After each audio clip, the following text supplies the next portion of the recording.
Thankful lang talaga ako sa lahat ng dumarating ngayong 2014, saka sana tuloy-tuloy lang.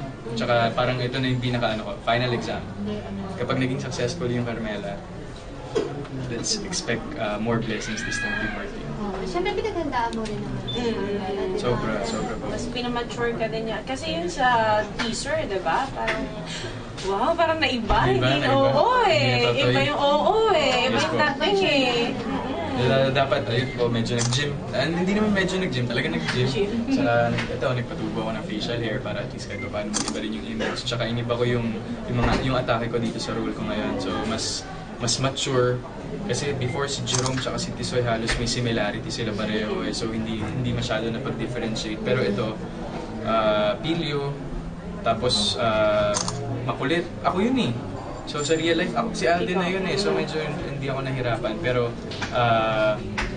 parang tingnan natin kung ano magiging response pagtanggap ng mga audience natin dun sa magiging portrayal ko kay Yagri dito sa Carmela. Tsaka yung mga kasama na hindi basta ba? Luis Guillen, Abet Isidro, Roy Quinzon. For sure, maraming naiinggit sa'yo.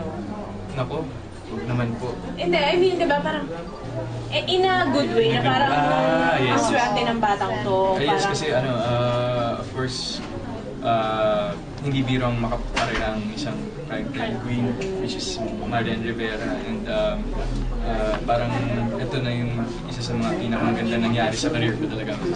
Ulit-ulit yung sinasabi sa... Actually, hindi pa masyado akong convinced kasi kasi start ko pa lang, 3 years.